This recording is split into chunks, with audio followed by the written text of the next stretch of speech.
आमतौर पर जब हम विज्ञान या केमिस्ट्री की बात करते हैं ना, तो दिमाग में एक बहुत ही सटीक और क्लियर तस्वीर बनती है। हाँ बिल्कुल, एकदम निश्चित और सुलझी हुई तस्वीर। सही कहा। जैसे अगर हम मेडिसिन या इंजीनियरिंग की बात करें, अगर किसी की हड्डी टूटती है तो एक्सरे में एक सफेद लाइन साफ दिख जाएगी। और तुरंत पता चल जाएगा कि दिक्कत कहाँ पर है। एग्जैक्टली। हमारी आदत होती है कि हम खतरों को देख सकें, उन्हें अलग अलग डब्बों में या कैटेगरीज में बांट सकें, लेकिन जब ऑर्गेनिक सॉल्वेंट्स और लैब केमिकल्स की छिपी हुई दुनिया की बात आती है ना, तो वो एक्सरे मशीन वाले नियम अचानक से काम करना बंद कर देते हैं। बिल्कुल बंद कर देते हैं। हम एक ऐसी दुनिया का सामना कर रहे हैं जो सच में बहुत धुंधली है। जो तरल पदार्थ या लिक्विड्स बाकी चीजों को घुलाने का काम करते हैं, वो हमारी हेल्थ को भी अंदर ही अंदर घुला सकते हैं। और सबसे डरावनी बात यह है कि किसी को बाहर से खबर तक नहीं होगी। ये केमिकल्स की एक ऐसी दुनिया है जहां खतरे बिल्कुल अदृश्य होते हैं। हाँ, जैसे लैब में रखे रंगीन लिक्विड्स, वो देखने में बिल्कुल आम पानी जैसे लगते हैं, पर उनका असर इंसान के डीएनए और आने वाली पीढ़ियों तक जा सकता है। और इनका असर तुरंत नहीं दिखता, ये वक्त के साथ शरीर में जमा होते रहते हैं। और यही हमारा आज की इस डीप डाइव का मिशन है। आज हमने अलग अलग स्रोत जैसे केमिकल मैनुअल्स, HBM4EU के सेफ्टी गाइडलाइंस, रेगुलेटरी डॉक्यूमेंट्स और ग्रीन केमिस्ट्री के एडवांस्ड रिसर्च पेपर्स को एक साथ रखा है, ताकि इन लैब केमिकल्स की पूरी कहानी और इनके छिपे हुए खतरों को समझा जा सके। ठीक है, आइए इसको विस्तार से समझते हैं। सबसे पहले सॉल्वेंट्स की बेसिक एनाटॉमी को थोड़ा तोड़कर देखते हैं। केमिस्ट्री में हमने पढ़ा है कि सॉल्वेंट्स को प्रोटिक और एप्रोटिक में बांटा जाता है, पर इसका आखिर प्रैक्टिकल मतलब क्या होता है? अगर इसे आसान पर थोड़ी टेक्निकल भाषा में समझें तो प्रोटिक सॉल्वेंट्स वो होते हैं जिनके मॉलिक्यूलर स्ट्रक्चर में हाइड्रोजन सीधे ऑक्सीजन या नाइट्रोजन जैसे एटम से जुड़ा होता है। अच्छा, तो इस जुड़ाव का फायदा क्या होता है? इसका सबसे बड़ा फायदा ये होता है कि ये सॉल्वेंट्स अपने हाइड्रोजन आयन्स या प्रोटॉन्स आसानी से दूसरे मॉलिक्यूल्स के साथ शेयर कर सकते हैं, जैसे पानी हो गया या अल्कोहल हो गया। ओह, मतलब ये आसानी से घुल मिल जाते हैं। लेकिन एप्रोटिक सॉल्वेंट्स का क्या, जैसे एसीटोन, NMP या DMF, जिनका स्रोत में बार बार जिक्र है? वहां कहानी बिल्कुल अलग है। एप्रोटिक सॉल्वेंट्स बिल्कुल अलग बर्ताव करते हैं। इनके पास ऐसा कोई स्ट्रक्चर नहीं होता जहां से हाइड्रोजन शेयर हो सके। वेट, तो वो हाइड्रोजन डोनेट में ही कर सकते? बिल्कुल नहीं। इनमें वो OH या NH बॉन्ड्स होते ही नहीं है। ये अपने अंदर सब कुछ छुपा कर रखते हैं और इस वजह से इनकी केमिकल प्रॉपर्टीज बिल्कुल बदल जाती हैं। तो इससे क्या फर्क पड़ता है रिएक्शंस में? इससे ये कुछ खास तरह के रिएक्शंस के लिए बहुत ही ज्यादा असरदार बन जाते हैं, जिनका इस्तेमाल एडवांस्ड मैन्युफैक्चरिंग में होता है। समझ गए। लेकिन इसके अलावा पोलैरिटी का भी एक बड़ा खेल है इन डॉक्यूमेंट्स में। स्रोत में डाइलेक्ट्रिक कांस्टेंट का जिक्र बार बार आता है।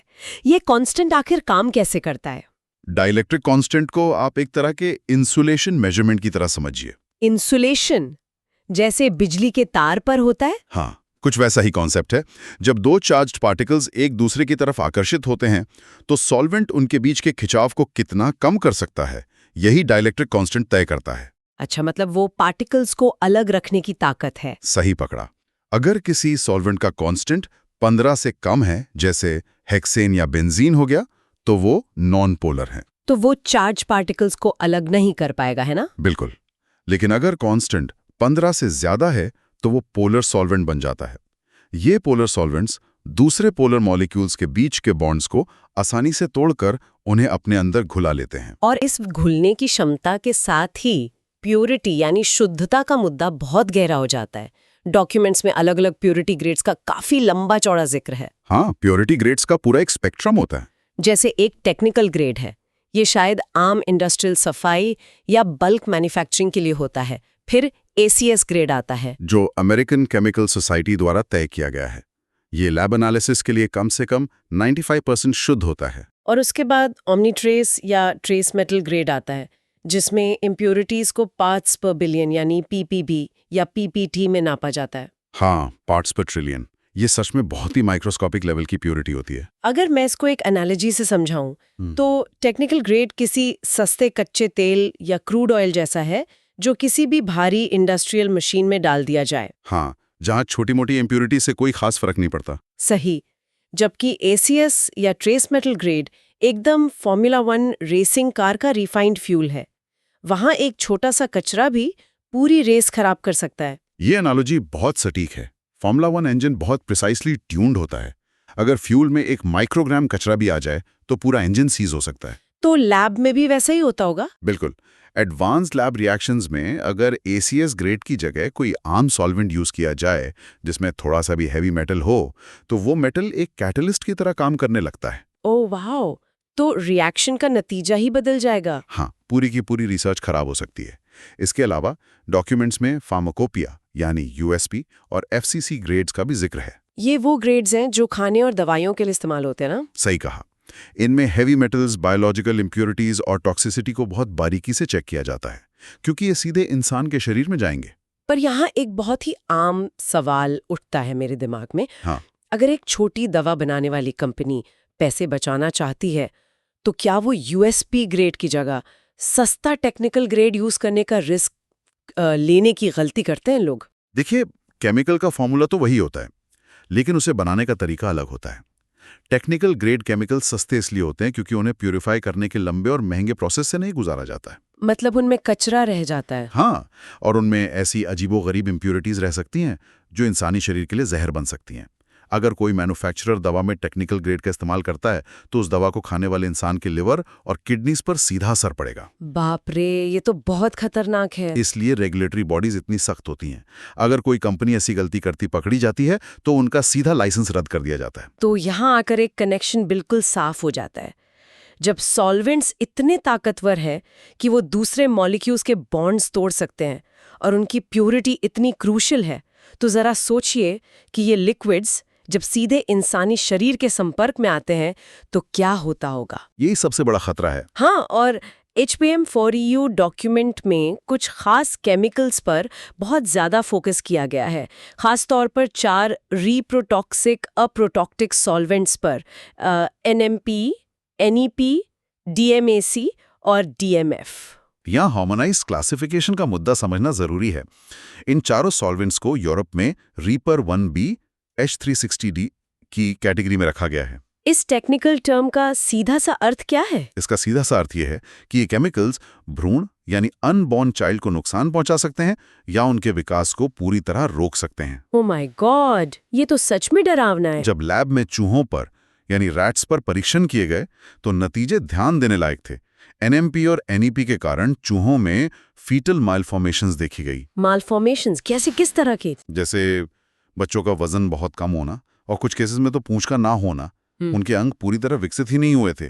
और DMSC और DMF से तो लिवर टॉक्सिसिटी और टॉक्सिक हेपेटाइटिस जैसी बीमारियां होती हैं। और डॉक्यूमेंट्स में ह्यूमन केसेस का भी जिक्र है।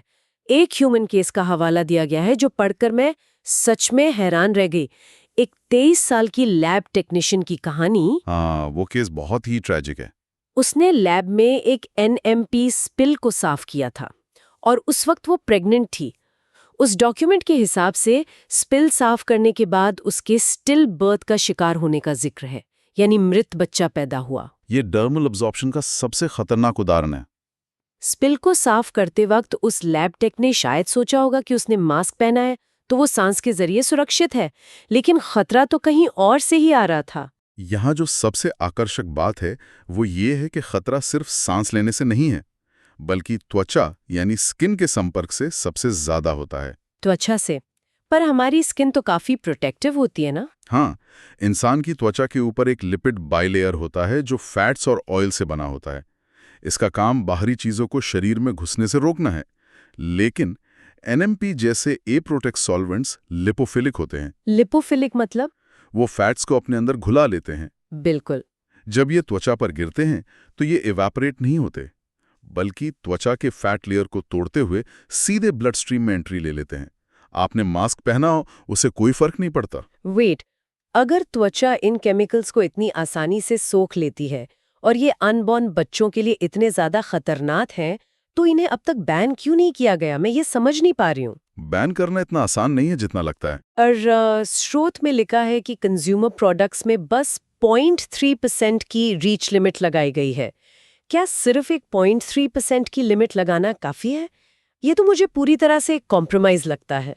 देखिए, इसके पीछे इंडस्ट्रीज की मजबूरी है। आजकल जो लिथियम आयन बैटरीज बनती हैं, जो इलेक्ट्रिक व्हीकल्स में लगती हैं, उनके मैन्युफैक्चरिंग में एनएमपी एक बहुत बड़ा रोल निभाता है। ओह, तो मतलब ईवी इंडस्ट्री इन्हीं सॉल्वेंट्स पर टिकी है? हाँ, इसके अलावा पॉलीमर सिंथेसिस और फार्मा इंडस्ट्री में भी इनका कोई सस्ता और आसान विकल्प नहीं है।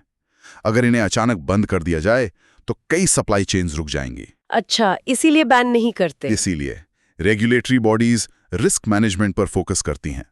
ऑक्यूपेशनल एक्सपोजर लिमिट्स यानी OELs और डिराइव्ड नो इफेक्ट लेवल, जिसे DNL कहते हैं, वो तय किए जाते हैं ताकि वर्कर्स को बचाया जा सके। समझ गई।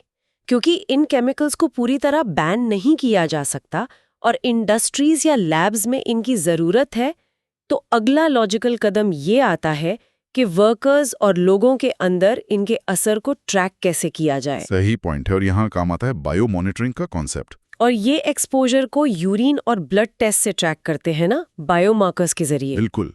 खतरा इनविजिबल है तो हम केमिकल को नहीं, उसके बाय प्रोडक्ट्स को ढूंढते हैं। जब एनएमपी शरीर में जाता है तो लिवर उसको प्रोसेस करता है। एनएमपी मेटाबोलाइज होकर पहले 5-HNMP बनता है और उसके बाद क्या होता है? फिर वो 2-HMSI नाम का एक कंपाउंड बन जाता है। इन्हें हम बायोमार्कर्स कहते हैं। यहाँ पर बात सच में बहुत दिलचस्प हो जाती है। अगर मैं इसको एक क्राइम सीन इन्वेस्टिगेशन जैसा सोचूं, हाँ, क्राइम सीन जैसा ही है। तो भले ही केमिकल यानी वो अपराधी निकल गया हो, लेकिन वो 2-HMSI जैसा फुटप्रिंट एक सबूत पीछे छोड़ जाता है, और ये सबूत आसानी से मिटता नहीं है। सही कहा आपने। 2-HMSI की हाफ लाइफ काफी लंबी होती है। इसका मतलब है कि अगर किसी वर्कर को एनएमपी का एक्सपोजर फ्राइडे को हुआ है तो कई दिन बाद जैसे मंडे को भी उसके यूरिन टेस्ट में इसे मेजर किया जा सकता है। ओह, मतलब वीकेंड निकल जाने के बाद भी पता चल जाएगा कि केमिकल बॉडी में गया था। बिल्कुल। और DMSE का बायोमार्कर NMSA और AMI है, जबकि DMF के लिए NMF और AMCC चेक किया जाता है। इन बायोमार्कर से ऑक्यूपेशनल हेल्थ डॉक्टर्स को एक एग्जैक्ट डेटा मिल जाता है। पर एक आम सुनने वाले के लिए, जिसे लगता है कि ये सिर्फ फैक्ट्री का मसला है, स्रोत में 1991 से 2014 तक के जर्मन एनवायरमेंटल स्पेसिमेन बैंक की स्टडी का जिक्र है, उसने मुझे सच में हैरान कर दिया। हाँ, वो सभी पूरे यूरोप के लिए एक आई ओपनर थी। उन्होंने सिर्फ फैक्ट्री वर्कर्स को नहीं बल्कि आम जनता को टेस्ट किया था। और नतीजा क्या निकला? आम जनता के यूरिन में भी NMP और NEP के मेटाबोलाइट्स मिले, है ना? सही बात है। इसका मतलब ये था कि लोग अपने घरों में या आसपास के वातावरण से इन एप्रोटिक सॉल्वेंट्स के संपर्क में आ रहे थे, शायद बिल्डिंग मटेरियल से या कॉस्मेटिक्स से। ये सच में दिमाग घुमाने वाला है। अगर इन केमिकल्स की चंद बूंदें शरीर के अंदर इतनी उथल-पुथल मचाते हैं, तो सोचिए इन्हें कमरे में यानी एक लैब में एक साथ रखने पर क्या होता होगा। वहां तो खतरा कई गुना बढ़ जाता है। यहाँ से हम लैब स्टोरेज गाइडलाइंस की तरफ बढ़ते हैं। UW मेडिसिन के गाइडलाइंस के अनुसार केमिकल्स को उनके हैजार्ड क्लास यानी खतरे के हिसाब से सेग्रीगेट या अलग करना चाहिए। हाँ, जैसे पायरोफोरिक्स जो हवा के संपर्क में आते ही जल उठते हैं, और वाटर रिएक्टिव्स जो पानी लगते ही रिएक्ट करते हैं, इन सबको अलग रखना जरूरी है। इसके अलावा फ्लेमेबल्स, कोरोसिव्स, ऑक्सीडाइजर्स और टॉक्सिक्स की अलग क्लासेस होती हैं। पर परेशानी तब आती है जब ऐसी स्थिति हो जहां मल्टीपल हैजर्ड्स हों। केस स्टडी में ग्लेशियल एसिटिक एसिड को डिस्कस किया गया है। अब ये केमिकल एक कोरोसिव एसिड भी है जो स्किन को जला सकता है, और साथ ही एक कंबस्टिबल भी है, यानी ये आग भी पकड़ सकता है। सही। तो इसे फ्लेमेबल स्टोरेज में रखना चाहिए या कोरोसिव कैबिनेट में? ऐसे केमिकल्स को किसी एक में रखा जा सकता है, जैसे फ्लेमेबल स्टोरेज में या पॉलीथाइलीन कैबिनेट्स में। पर सबसे जरूरी नियम यह है कि इसे विरोधी केमिकल से अलग रखा जाए। विरोधी केमिकल्स जैसे कि? जैसे नाइट्रिक एसिड जो एक ऑक्सीडाइजिंग एसिड है, या सोडियम हाइड्रोक्साइड जो एक बेस है। इनके साथ ग्लेशियल एसिटिक एसिड को बिल्कुल नहीं रखना चाहिए, वरना रिएक्शन हो सकता है। लैब सेफ्टी पढ़ते वक्त मेरे दिमाग में एक बहुत आम सवाल आया। मैं जब लैब के बारे में सोचती हूँ तो लगता है लोगों को चीजें अल्फाबेटिकल यानी A to Z ऑर्डर में रखना सबसे आसान लगता होगा। आम जिंदगी में हाँ, अल्फाबेटिकल ऑर्डर आसान लगता है। तो केमिकल्स में अल्फाबेटिकल सॉर्टिंग इतनी गलत क्यों है? ढूंढने में तो आसानी होगा ना? अगर हम इसे बड़ी तस्वीर से जोड़कर देखें तो अल्फाबेटिकल सॉर्टिंग एक आग लगाने का रेसिपी है। आग लगाने का रेसिपी कैसे? मान लीजिए A लेटर की शेल्फ पर A से एसिड रखा है और ठीक उसी के बगल में A से शुरू होने वाला बेस रख दिया गया, जैसे एसिटिक एसिड और अमोनिया।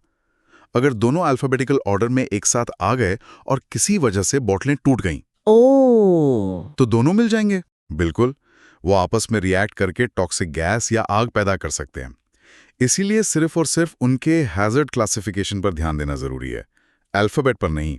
ये तो बहुत ही प्रैक्टिकल और ज़रूरी बात है।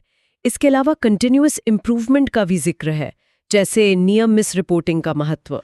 हाँ, अगर कोई हादसा होते होते बचा है तो उसे भी रिपोर्ट करना चाहिए ताकि फ्यूचर में प्रिकॉशंस लिए जा सकें। और एसडीएस यानी सेफ्टी डेटा शीट्स की लैब में उपलब्धता भी उतनी ही महत्वपूर्ण है। लेकिन इन सब बातों पर गौर करते हुए एक चीज़ दिमाग में आती है, केमिकल्स को सही से स्टोर करना, सेफ कैबिनेट्स में रखना, बायोमार्कर्स से टेस्ट करना, ये सब तो एक इलाज है। सही कहा, ये बस हैजर्ड्स को मैनेज करना है। पर अगर हम इन खतरनाक केमिकल्स का उपयोग ही ना करें तो? यही सोच हमें हमारे आज के आखिरी विषय ग्रीन केमिस्ट्री तक ले जाती है, जो भविष्य का रास्ता लगती है। ग्रीन केमिस्ट्री पूरी तरह से केमिस्ट्री को एक नए नजरिए से देखना है। MIT EHS के ग्रीन केमिस्ट्री प्रिंसिपल्स इसमें काफी डिटेल्ड हैं। इसके 12 प्रिंसिपल्स हैं। जैसे वेस्ट को प्रिवेंट करना, और क्या था? हाँ, रूम टेम्परेचर पर रिएक्शंस करना ताकि एनर्जी बचे, और एक बड़ा कॉन्सेप्ट है एटम इकोनॉमी को मैक्सिमाइज करना। एटम इकोनॉमी, ये टर्म थोड़ा नया सा है, इसका मतलब क्या होता है? इसका मतलब है कि आपके स्टार्टिंग मटेरियल्स का हर एक एटम आपके फाइनल प्रोडक्ट का हिस्सा बनना चाहिए, ताकि रिएक्शन के बाद टॉक्सिक कचरा या वेस्ट बचे ही ना। ओह, मतलब वेस्ट को सोर्स पे ही खत्म कर देना। बिल्कुल। और स्टोइचियोमेट्रिक रिएजेंट्स की जगह ऐसी कैटलिस्ट का इस्तेमाल करना जो बार बार यूज हो सके। इसका एक बहुत अच्छा प्रैक्टिकल एप्लीकेशन फाइजर के सॉल्वेंट सिलेक्शन गाइड में देखा गया। उन्होंने बताया कि कैसे फार्मा कंपनीज अब सॉल्वेंट्स को कैटेगरीज में बांट रही हैं, जैसे प्रिफर्ड, यूजेबल और अनडिजायरेबल। ये इंडस्ट्री के अंदर एक बहुत बड़ा बदलाव है। उदाहरण के लिए जो अनडिजायरेबल सॉल्वेंट्स थे, जैसे हेक्सेन, पेंटेन या डाइक्लोरोमीथेन, इनको हटाकर उनकी जगह हेप्टेन या इथाइल एसीटेट का इस्तेमाल करना शुरू किया गया है, क्योंकि ये ग्रीनर ऑल्टरनेटिव्स हैं।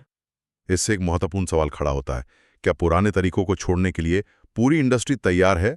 नए तरीकों में शुरू में लागत ज्यादा आ सकती है। यह बिल्कुल वैसा है जैसे पोल्यूशन बढ़ाने वाले पुराने डीजल इंजन को लगातार रिपेयर करने के बजाय सीधे एक नई इलेक्ट्रिक व्हीकल यानी ईवी ले आना। आप खतरे को मैनेज करने के बजाय उसे सोर्स पर ही खत्म कर रहे हैं। सही एनालॉजी है, और धीरे धीरे इंडस्ट्री को समझ आ रहा है कि आगे बढ़ने का यही एक सस्टेनेबल तरीका है। तो इस सब का आखिर क्या मतलब है? आज की इस गहराई से की गई चर्चा में हमने देखा कि सॉल्वेंट्स की शुद्धता तय करना कितना जरूरी है। टेक्निकल ग्रेड से लेकर ओमनीट्रेस तक का फर्क समझा। साथ ही हमने एप्रोटिक सॉल्वेंट्स जैसे NMP और DMF के रिप्रोटॉक्सिक होने की सच्चाई जानी, और देखा कि इनका डर्मल एब्जॉर्प्शन कितना खतरनाक हो सकता है। बायोमार्कर ट्रैकिंग ने हमें बताया कि इन अदृश्य खतरों को मेजर कैसे किया जाता है।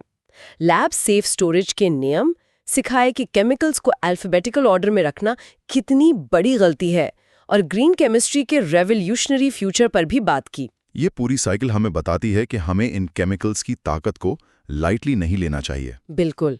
पर चर्चा खत्म करने से पहले मैं सुनने वालों के लिए एक नया विचार छोड़ना चाहती हूँ, जो शायद स्रोत में सीधे तौर पर ना हो, पर इन सब बातों से बहुत गहराई से जुड़ा है। हाँ जरूर, वो क्या है? ग्रीन केमिस्ट्री का एक अहम नियम कहता है कि केमिकल्स को यूज होने के बाद आसानी से डिग्रेड यानी नष्ट हो जाना चाहिए। ताकि वो वातावरण में जमा ना हो। सही। पर अगर हम आने वाले कल के लिए एक बेहतर और ग्रीन डिजाइन बना भी लें, तो उन लाखों टन सिंथेटिक केमिकल्स और सॉल्वेंट्स का क्या होगा, जो पहले से ही धरती के वातावरण, पानी और यहाँ तक कि हमारे DNA तक में अपना असर छोड़ चुके हैं। ये सच में सोचने वाली बात है। क्या हम कभी अपने बीते हुए कल को पूरी तरह क्लीन कर पाएंगे, या हमें इन पुराने इनविजिबल फुटप्रिंट्स के साथ ही जीना सीखना होगा? इस बारे में सोचिए।